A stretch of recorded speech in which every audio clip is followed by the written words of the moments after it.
இயேசுவின் அன்பு இதயங்களுக்கு காலை வணக்கம்.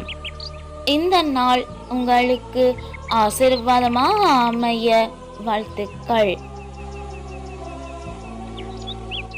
இப்புதிய நாளுக்கான ஆசீர்வாத இறைவசனம் 2 சாமுவேல் அதிகாரம் 22 இறை வார்த்தை 31. இந்த இறைவனின் வழி நிறைவானது, ஆண்டவரின் வாக்கு நம்பத்தக்கது.